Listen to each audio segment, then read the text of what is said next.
औज़ुबिल्लाहि मिनश्शैतानिर्रजीम। बिस्मिल्लाहिर्रहमानिर्रहीम। हत्ता इज़ा जाअ अहदुहुमुल मौतु क़ाल रब्बिरजिऊनी लअल्ली अमलु सालिहन फ़ीमा तरक्तु कल्ला इन्नहा कलिमतुन हुवा क़ाइलुहा व मिन वराइहिम बरज़खुन इला यौमि युबअसून। ये सूरह अल मोमिनून की 100 नंबर आयत है। आसानी से याद रखी जा सकती है। इसके अंदर इंसान की एक बहुत बड़ी हसरत का बयान है। फरमाया मरना तो सब ने है, इससे तो किसी को इनकार नहीं। फरमाया ये वक्त गुजरता जा रहा है, दिन हफ्तों के अंदर, हफ्ते महीनों के अंदर, फिर सालों में तब्दील होंगे। हत्ता इज़ा जाअ अहदहुमुल मौत, जब इनमें से किसी की मौत का वक्त आता है।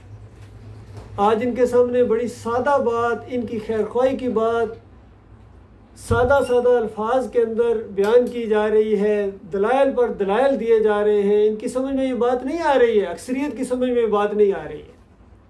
लेकिन जैसा ही मौत का फरिश्ता आएगा, मौत इनके ऊपर आएगी, उस वक्त इनको सारी बात समझ में आ जाएगी, सारी तफसीरें समझ में आएगी, सारी गर्दानें समझ में आ जाएंगी, सारा मसला समझ में आ जाएगा कि मुझे क्यों पैदा किया गया था, किसने पैदा किया था, क्या मकसद था, अब आगे जाना किधर है। ये सारी चीज़ें अपनी आंखों से जब देख रहा होगा, उस वक्त कहेगा रब्बिरजिऊनी, ऐ मेरे रब मुझे वापस भेज।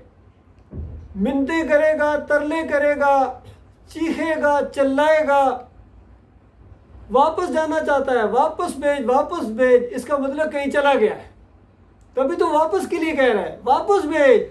ये नहीं कह रहा मैं जो आगे कहीं ले जाऊं, वो कह रहा मुझे वापस भेजो। वापसी के लिए फरियादें कर रहा है और इल्तिजाएं कर रहा है। पूछा गया क्यों भाई, क्यों वापस आप जाना चाहते हो?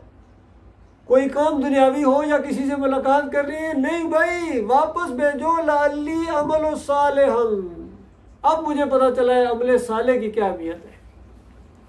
अब मुझे पता चला है दुनिया किस लिए बनाई गई थी। यह माल का मामला था, अमले साले का मामला था, और अमले साले ईमान खालिस के साथ जोड़ दिया गया है। ईमान खालिस हो, तौहीद हो, नबी अलैहिस्सलाम की सुन्नत के मुताबिक हो, खुलूस के साथ हो, इसको अमले साले कहते हैं। अमले साले है, और अगर शिर्क के साथ कोई अमल हो तो वो गैर साले कहा जाता है। जिस तरह दूसरी जगह नूह अलैहिस्सलाम का जिक्र आता है कि 950 साल की उनकी दावत जब इख्तिताम को पहुंची तो चंद लोग हैं, इल्ला कलीला के अल्फाज हैं, चंद लोग हैं जो कश्ती के अंदर बिठाए जाने के काबिल हैं। और उसमें भी उनका बेटा नहीं है, सगा बेटा, अंदाज़ा लगाइए, सगा बेटा उसमें नहीं है। और नूह अलैहिस्सलाम जब अल्लाह से फरियाद करते हैं कि या अल्लाह तेरा वादा भी बिल्कुल सच्चा है, तूने वादा किया था कि तेरे अहलो याल को मैं बचा लूँगा, और ये मेरा बेटा है, मेरा अहलो याल में से है। तो अल्लाह ने क्या जवाब दिया? मालिक फरमाता है नौ अमल गैर साले, ये गैर साले है, ये शिर्क करने वाला, अल्लाह के नेक बंदों को पुकारने वाला, वद स्वा यऊस और यऊक और नसर को पुकारने वाला, ये तेरी बात नहीं मानता था, ईमान का इकरारी नहीं था, कहता था मैं पहाड़ पर चढ़ जाऊंगा, पहाड़ बचा लेगा मुझे। नूह अलैहिस्सलाम ने बताया कि आज पहाड़ नहीं बचाएगा, आज वो बचेगा इल्ला मन रहम रब्बी, जिस पर मेरा रब रहम करेगा वो बचेगा। आज फैसले का दिन है, पहाड़ डूबेंगे आज, जिनके ऊपर तकिया है, जिनकी तरफ भरोसा है, वो तो आज डूबने वाले हैं। तो ये बात सामने आ गई कि अमले गैर साले वो होता है जिसके अकीदे के अंदर खराबी हो, और अमले साले वो होता है जो बिल्कुल शिर्क से पाक हो। फरमाया फीमा तरक्तु, अब मैं उसको छोड़ आया हूँ, अब मुझे वापस भेज दीजिए एक मरतबा। फिर जगह जगह कुरान के अंदर ये मजमून बयान किया गया है। कभी कहते हैं कि अगर मुझे एक मरतबा और मौका मिल जाए तो मैं मोमन होऊंगा। कभी कहता है मैं अब दूसरे माल करूँगा जो पहले नहीं किया करता था, अब मैं ठीक हो जाऊँगा। कभी कहता है कि अब एक मौका मुझे मिल जाए, मैं बिल्कुल अपने रब के साथ किसी को शरीक नहीं ठहराऊँगा। अब मैं अल्लाह की बात को मान लूँगा। इस तरह के बेशुमार अल्फाज आए हैं। और यहाँ बताया गया कि वो कहता है कि जिसको मैं छोड़ आया हूँ अब उसको जवाब दिया जा रहा है। ये कुरान का एक अंदाज है। कल्ला, हरगिज़ नहीं, ये एक डांट वाला अंदाज होता है। बताया गया हरगिज़ नहीं, ये जो तू बात कहे जा रहा है, इन्नहा कलिमतुन हुवा काइलुहा, ये एक कलमा है, ये एक बात है जो तू बार बार कहे जा रहा है। एक दफ़ा नहीं कहा उसने, बार बार कहे जा रहा है, वापस भेजो वापस भेजो, या अल्लाह मुझे वापस भेज, बार बार कहे जा रहा है। इसको डांटा जा रहा है कि तू जितनी मर्जी दफ़ा ये बात कहे, हरगिज़ तुम्हें वापस नहीं किया जाएगा, यानी तू अब दूसरी दुनिया में चला गया है। वह मिन वराइहिम बरज़ख़ुन इला यौमि युबअसून, अब एक बैरियर हो गया है, बरज़ख़ हायल हो गई है यौमि युबअसून तक, दोबारा उठने के दिन तक, यानी क़यामत के दिन। युबअसून क़यामत का दिन कहते हैं, जिस दिन दोबारा उठाए जाओगे। इसी को कहा गया सुम्मा इन्नकुम बाद ज़ालिका लमय्यतून सुम्मा इन्नकुम यौमल क़ियामति तुबअसून, कि तुम्हें ज़िंदगी के बाद मौत है, ये ज़िंदगी तो जानते हो, तुम जिंदा हो, इसके बाद मौत भी है, ये भी जानते हो। सुम्मा इन्नकुम यौमल क़ियामति तुबअसून, फिर तुम्हें क़यामत के दिन उठाया जाएगा। कहीं फरमाया अमवातुन गैर अहयाए, ये मर चुके हैं, इनके अंदर जिंदगी की रमक तक बाकी नहीं है। कहीं फरमाया व युमसिकुल्लती क़ज़ा अलैहिल मौत, जिसके ऊपर मौत का फैसला नाफिज किया जाता है उसकी रूह को ऊपर रोक लिया जाता है। ये सारी बातें वही एक ही हैं, डिफरेंट एंगल से ये बातें बताई जा रही है कि एक बैरियर है। और फिर आगे बताया गया फ़ैज़ा नुफ़िख़ फ़िस्सूर, फिर अगले बराइल बताए गए कि सूर में फूंक मारी जाएगी। तो ये बुनियादी अकीदे की बात है मेरे भाइयों, और यही इख्तिलाफ है हमारा सब लोगों से, क्योंकि आज जितना दुनिया के अंदर शिरक चला आ रहा है ये इसी फलसफे के ऊपर है कि पुकारने वाले पुकारते हैं, कब्र वाले को पुकारते हैं, मज़ार वाले को पुकारते हैं, गायबाना पुकारें लगाई जाती हैं। हालांकि कुरान के पहले सफ़े के ऊपर ये बात मौजूद है, पूरा कुरान उसी की तशरीह है। सूरह फातिहा का पूरा कुरान तशरीह है, सूरह फातिहा खुलासा है गोया पूरे कुरान का, गोया पूरे कुरान की माँ इसको कहा गया, उम्मुल कुरान कहा गया है, कुरान का दरवाज़ा कहा गया है। अल्लाह की हम्दो सना बयान करने के बाद ऐदो पैमान करते हो, इय्याका नअबुदु व इय्याका नस्तईन, ऐ अल्लाह हम तेरी इबादत करते हैं, तुझसे मदद मांगते हैं। और इसमें के अंदर ये तर्जुमा भी है कि तेरी इबादत करते रहेंगे, तुझसे मदद मांगते रहेंगे। मुजारे का सीगा है अरबी के अंदर, ये दोनों ज़माने पाए जाते हैं। फिर अल्लाह से फरियादें की जाती हैं, दुआएं मांगी जाती हैं, या अल्लाह मुझे नेक लोगों के रास्ते पर चला, नेक लोगों के रास्ते पर चला। देखिए कैसी दुआ है। यही वो चीज़ थी जो नूह अलैहिस्सलाम कहते थे कि नेक लोगों को पुकारते हो, इनको पुकारना शिरक है, इनके रास्ते पर चलना है, इनके तरीके पर चलना है।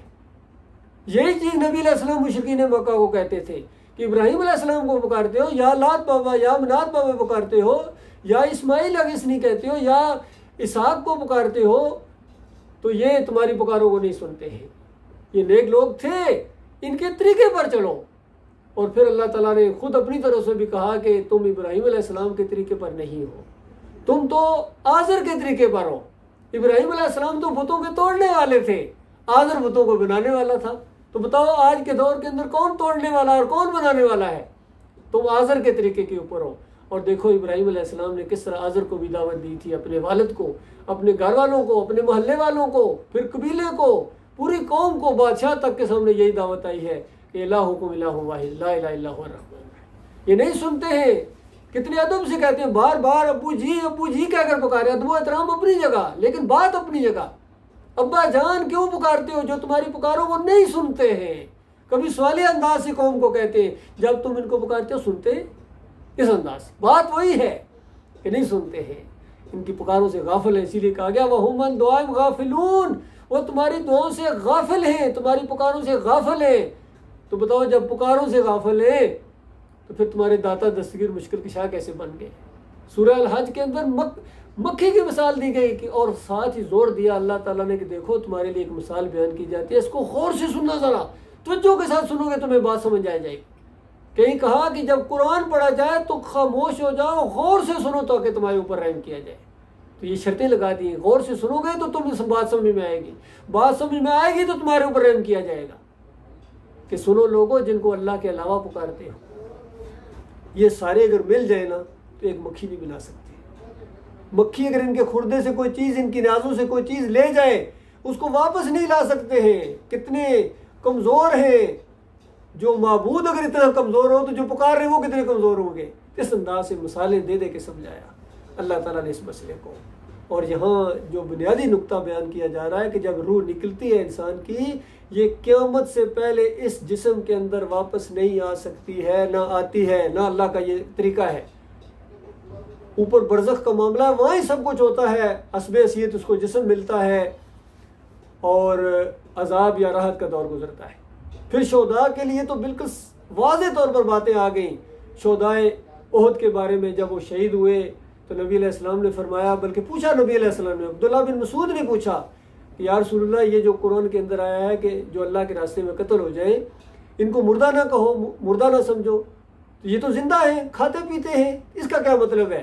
तो नबी अलैहिस्सलाम ने फरमाया, अल्लाह ताला ने अपने अर्श से झांक कर नीचे जन्नत के अंदर, जो वहाँ बरस के ऊपर जन्नत है, सारे शोदा को पूछा कि कुछ और चाहिए, मैं तुम्हारी जन्नतों में और इजाफा करूँ। सब ने कहा मालिक सब वादे पूरे। बार बार अल्लाह ताला कह रहा है और मांगो और मांगो और मांगो। शोदा ने जब देखा कि जब तक कोई मांग पेश ना करे, अल्लाह बराबर पूछ रहा है, अल्लाह का जो इसरार है वो बढ़ता चला जा रहा है। फिर सब ने कहा कि या अल्लाह, हमारा एक सवाल ये है, जन्नत में तो हर चीज़ मिल रही है, जो आपके वादे सारे पूरे, जो वहमो गुमान में भी था वो भी पूरे। मसला ये है कि हमारे दिल के अंदर ये एक आरज़ू है कि हमारी इन जिस्मों से रूहें निकालें और उन जिस्मों में डालें जो वहाँ छोड़ाएं। देखो क्या कीदा है शोदा का, कि वो जिस्म और हैं जो यहाँ कटे थे, जब रूह उससे निकली थी तो शहीद हुए थे। अभी रूह अंदर हो, जितना मर्जी जख्मी हो, कहते हैं जख्मी है, अभी जिंदा है, और अगर बच जाए तो कहते हैं गाजी है। शहीद कब कहते हैं? शहीद उस वक्त कहते हैं जब उसकी बीवी बेवा हो जाए, जब उसकी रूह निकले, बच्चे यतीम हो जाए, विरासत तकसीम कर दी जाए, उस वक्त उसको शहीद कहते हैं। और वो शोहदा जन्नतों में पहुंच जाते हैं। सूरह यासीन के अंदर जैसा और शहीद को मारा गया तो उसने क्या कहा? अल्लाह ने पहले बताया कीलत खुलल जन्ना, जन्नत में दाखिल हो जा। कीलत खुलल जन्ना के अल्फाज आए हैं, जन्नत के अंदर दाखिल हो जा। और जन्नत के अंदर कहता है या लैत कौमी यालमून बिमा गफर अली रब्बी व जअलनी मिनल मुकरमीन, कि काश मेरी कौम को मालूम हो जाए, उन्होंने तो मुझे मार दिया और काश उनको किस तरह ये नहीं पता चल जाए कि मेरे रब ने मुझे माफ़ कर दिया और बड़ी इज़्ज़तदार लोगों में शामिल फरमा दिया। सूरह यासीन का ये भी एक पैगाम है। कितने पैगम्बर है दावत दे रहे हैं? 3 पैगम्बर है, पहले 1 फिर 2 फिर 3। दावत के अंदर कोई तब्दीली नहीं है। और उम्मती कितने मिले? 1 उम्मती मिला, उसको भी मार दिया गया। नबी अलैहिस्सलाम ने फरमाया मुझे उम्मतें दिखाई गई हैं, मैंने देखा किसी के साथ 2 उम्मती हैं, किसी के साथ 3 उम्मती हैं। और मैंने ऐसे पैगम्बर भी देखे हैं कि पूरी ज़िंदगी दावत देते रहे, एक भी उम्मती उनके साथ नहीं है, क़यामत के दिन अकेले खड़े होंगे। फिर मुझे एक बड़ा ग्रोह नज़र आया तो मैंने समझा ये मेरी उम्मत है, तो बताया गया नहीं ये मूसा अलैहिस्सलाम की उम्मत है। फिर दूसरी उफ़ुक़ पर देखा, बहुत बड़ा मुझे और भी मजमा नज़र आया तो बताया गया ये आपकी उम्मत है। और इनमें 70,000 वो होंगे जो बगैर हिसाब किताब के जन्नत में जाएंगे। बाद में तशरीफ़ फरमाई नबी अलैहिस्सलाम ने, वो होंगे बिल्कुल शुगून, ये छू मंतर पर बिल्कुल वो एतमाद नहीं रखते, अपने मालिक पर ऐसा भरोसा करते हैं, ऐसे लोग हैं। ये ईमान है अल्लाह के बंदो। तादाद को नहीं देखना है, यकीन करो तादाद का मामला ही नहीं है यहाँ। उस हदीस को अगर ज़हन में रखो, नबी अलैहिस्सलाम फरमाते हैं, मालिक फरमाता है, हदीस कुदसी है कि अगर इंसानों और जिन्नों तुम सारे के सारे अगर काफिर, सबसे बड़ा जो काफिर है उस तरह अगर तुम हो जाओ ना तो मेरी ममलकत के अंदर एक बाल बराबर कमी नहीं कर सकते। और तुम सारे के सारे अगर सबसे बड़ा जो नेक आदमी है उस तरह के हो जाओ तो मेरी हुकूमत के अंदर एक बाल बराबर इजाफा नहीं कर सकते। अल्लाह को इस चीज़ की परवाह नहीं है। जब इब्लीस ने कहा था ये सारे मेरे होंगे, दाएं से बाएं से आगे पीछे से होऊंगा, तो मालिक ने क्या जवाब दिया था? जो आदम के बच्चों में से तेरा होगा फिर वो तेरा ही है, फिर वो मेरा नहीं है, तेरे समेत जहन्नम को भर दूंगा। तो अल्लाह के बंदो ये मामला है, सबका यही अकीदा है। वो बरेलवी हूँ, वो देवबंदी हूँ, वो अहले हदीस हूँ, वो सल्फी हूँ, यहाँ के हमली हूँ, सबका यही अकीदा है कि रूह वापस आ जाती है। दूसरे दिन मुर्दा बैठा दिया जाता है जी, और वहाँ कब्र के अंदर जिंदा हो जाता है, वहाँ सवाल जवाब होते हैं। फिर कुछ कहते हैं नहीं, वो जब सलातो सलाम पढ़े नबी अलैहिस्सलाम के ऊपर उस वक्त रूह वापस आ जाती है। और फिर दूसरे ने कहा कि अच्छा वापस आ जाती है, तो फिर हर वक्त चूँकि कोई ना कोई पढ़ता रहता है लिहाजा वापस ही कोई नहीं जाती। कब्र में ज़िंदा है, नबी अलैहिस्सलाम सुनते हैं, देखते हैं, पहचानते हैं। तो बताओ, जो बुखारी की रिवायतों में आ गया कि नबी अलैहिस्सलाम ने कहा कि मुझे मेराज की रात जन्नत दिखाएगी, शोधा के मकाम दिखाए गए, बड़ी तारीफ़ की, ऐसी जन्नत मैंने देखी नहीं। फिर कहा गया ऊपर सर उठाए, इससे भी बुलंद व बाला जन्नत फरदौस में एक मुकाम दिखाया गया। मैंने कहा ये किसका महल है, ये किसकी जगह है? जिब्रील अलैहिस्सलाम और मीकाईल अलैहिस्सलाम दोनों ने कहा यह आपका मुकाम है। तो नबी अलैहिस्सलाम कहते हैं मैंने कहा मुझे फिर छोड़ो, मैं अंदर जरा जाऊँ। तो दोनों ने कहा कि अभी आपकी ज़िंदगी का थोड़ा सा हिस्सा बाकी है, जैसा ही वो आप पूरा करेंगे आप यहाँ आ जाएंगे। तो बताइए मीकाईल अलैहिस्सलाम का क्या अकीदा है, जिब्रील अलैहिस्सलाम का क्या अकीदा है, नबी अलैहिस्सलाम का क्या अकीदा है? जब आके सहाबा को बताया तो सहाबा किराम का क्या अकीदा है?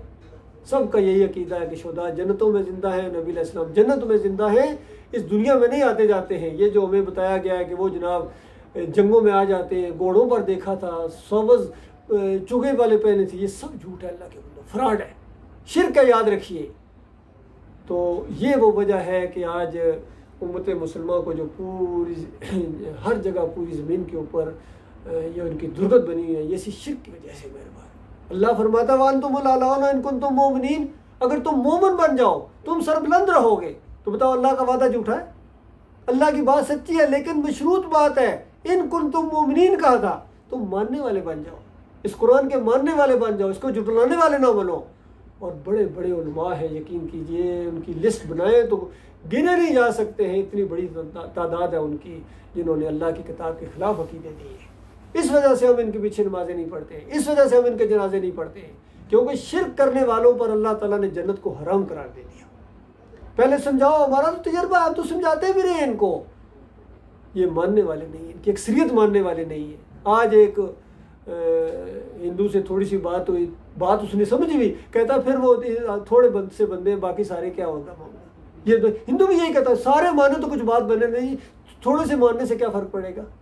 यही मुसलमान भाई भी कहते हैं, भाई आप चंद लोग हैं ना जी, इससे क्या फ़र्क पड़ेगा। और इससे ये फ़र्क पड़ेगा, जो ईमान लाएगा उसकी जान जहन्नम की आग से बचेगी। तो बचाओ, जहाँ सारे हैं तो फिर सब के साथ जहन्नम में जाना ये बेहतर है कि बगैर सोचे समझे और शिर्क को अपना लो, क्योंकि ज़्यादा लोग हैं जी, तो ज़्यादा लोग जब जहन्नम में चले जाएंगे तो क्या करोगे। आज दीन पूरी तरह एक उजरत का ज़रिया बना हुआ है, एक दीनदारी ख़त्म और दुकानदारी का मामला शुरू हो जाए। उजरत लेते हैं, नमाज पढ़ाने की उजरत लेते हैं, अजान देने की उजरत लेते हैं। बताओ अल्लाह के लिए पढ़ने वाले कहाँ हैं, अल्लाह के लिए पढ़ाने वाले कहाँ हैं? हम तो अल्लाह के लिए पढ़ते हैं, क्योंकि अल्लाह ताला ने इसी ईमान का एक मुतालबा किया है और बताया कि देखो तुम क्या हो, अगर ये मेरे अम्बिया भी शिर्क करते तो मैं इनका किया कराया गारत कर देता। तो अल्लाह के बंदो, ये ड्रामा है, यही हमारी दावत है। और ये जो बात हमारे सामने बयान हुई है ये बिल्कुल सच्ची बात है। इसका आगे से चंद आयतें आप खुद आगे मुताला कर लीजिएगा। ये मजमून बड़ा मरकज़ी मजमून है। बताया गया कि ये ज़िंदगी तो गुजर रही है इस तरह, जिनके ऊपर मौत का मामला आएगा उनके साथ ये मामला होगा, फिर आगे जाके सूर में फूंक मारी जाएगी और उस दिन इनके दरमियान सारे रिश्ते नाते ख़त्म हो जाएंगे, सारे रिश्ते नाते। क्योंकि इंसान इस दुनिया के अंदर इन मामलात में जकड़ा हुआ है, रिश्तेदारियाँ हैं, दोस्तियाँ हैं, उस्ताद शागिर्दी के तलकात हैं।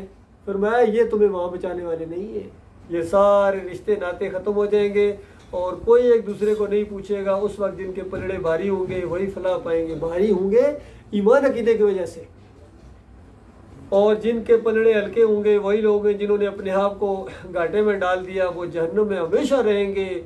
आग उनके चेहरों की खाल चाट जाएगी। पता है किस तरह हम बर्दाश्त करें। इस वजह से अल्लाह के बंदो आज डर जाओ, ईमान खालस की तलाश करो, मोमिनों की जमात को तलाश करो, और अगर नहीं मोमिनों की जमात मिलती है तो खुद बनो। कुरान आपके सामने, हदीस आपके सामने, नबी अलैहिस्सलाम की सुन्नत आपके सामने, पूरी इस्लामी तारीख आपके सामने, सहाबा किराम के वाक़यात आपके सामने, दीन मुकम्मल है। तो फिर वो बात भी ज़हन में रखो, नबी अलैहिस्सलाम ने फरमाया मैं दो चीज़ें छोड़े जा रहा हूँ, अल्लाह की किताब है, मेरी सुन्नत है। उसके लिए मेरे भाइयों थोड़ी सी मेहनत करनी पड़ेगी, कोशिश करनी पड़ेगी।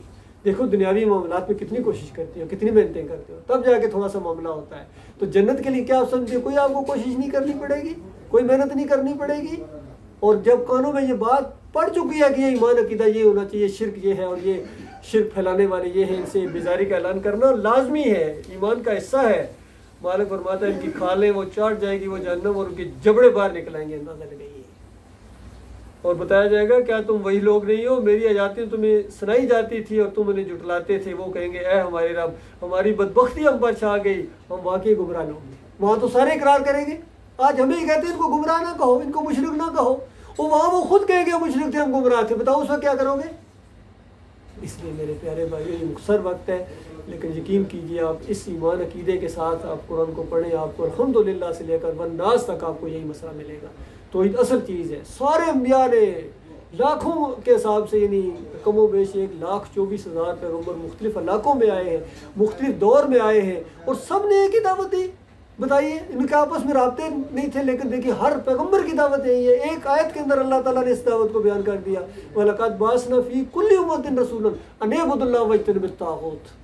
हर दौर के अंदर, हर उम्मत के अंदर जो रसूल आए हैं, उन्होंने यही कहा कि अन इअ्बुदुल्लाह वज्तनिबुत ताग़ूत, अल्लाह की बंदगी करो। और जो अल्लाह की बंदगी नहीं करने दे रहा है, रास्ते में हायल है, वो तागूत है, उसका कुफ्र करो, उसका इनकार करो, नेक लोगों के रास्ते पर चलो। हर सलात के अंदर ये दुआएं मांगते हैं, या अल्लाह इहदिना सिरातल मुस्तकीम। सलात में ये बुनियादी चीज़ मांगी जाती है, गौर करने की बात है। क्या मांगी जाए? हर 5 टाइम बार बार अल्लाह से मांगी जाती है, या अल्लाह मुझे नेक लोगों के रास्ते पर चला, नेक लोगों के रास्ते पर चला। या अल्लाह मुझे उन लोगों के रास्ते पर ना चलाना जिन पर तेरा गज़ब हुआ। या अल्लाह जो गुमराह हो गए उनके रास्ते पर ना चलाना। तो बताओ, इसके बाद अल्लाह ताला ने पूरा कुरान आपके सामने खोल दिया। नूह अलैहिस्सलाम की दावत आपके सामने, इब्राहीम अलैहिस्सलाम की दावत आपके सामने, मूसा अलैहिस्सलाम की दावत आपके सामने, सारी दावत आखिरी नबी मोहम्मद सल्लल्लाहु अलैहि वसल्लम की दावत आपके सामने। कुरान के मुताबिक नबी अलैहिस्सलाम ने अपनी ज़िंदगी बसर की, इसी के मुताबिक दावत दी है। और फरमाया इन्नल्लाह यरफ़उ बिहाज़ल किताबि अक़वामा, अल्लाह ताला इस किताब के ज़रिए कौमों को उठाता है। यानी सहाबाए किराम को बताया, तुम्हें जो उठाया रहा है अल्लाह ताला इस किताब की वजह से उठा रहा है। वजदहु बिल आखरीन, और जो इस किताब को न माने उसको पस्तियों में गिराता है। जब ये मुसलमान इस किताब से दूर हुए, इसके अकीदे से दूर हुए, आज जिल्लत की पस्तियों के अंदर है। अल्लाह के बंदो, ये उठ सकते हैं दोबारा अगर इस किताब की तरफ रुजू करो। तादाद को ना देखो, ईमान को देखो, 1 से 2, 2 से 3 होते चले जाओ। अल्लाह ताला आपके ऊपर अपनी रहमतों की बारिश करेगा, इस दुनिया के अंदर भी, और मरने के साथ जन्नत की बादशाही आपका ठिकाना होगी। और अल्लाह ताला जो है ये खुलूस को देखता है, तादाद को नहीं देखता है, ईमान को देखता है। अल्लाह ताला ये बात हमारे दिल के अंदर उतार दे, और ऐसे लोगों को मालिक हमारे करीब करे, हमें उनके करीब करे जो इस किताब के मुताबिक अपना ईमान अकीदा रखेंगे, तो वही बचेंगे मेरे भाइयों। बाकी तादाद देखने के बाद, तादाद तो अक्सर व मुशरिकीन कहा गया, अक्सर व ला याकिलून कहा गया। अक्सरियत जाहिल है, अक्सरियत नहीं मानती, अक्सरियत मुशरिक है। तो ये सारी चीज़ें तो इसी कुरान के अंदर बयान हुई है मेरे प्यारे भाइयों।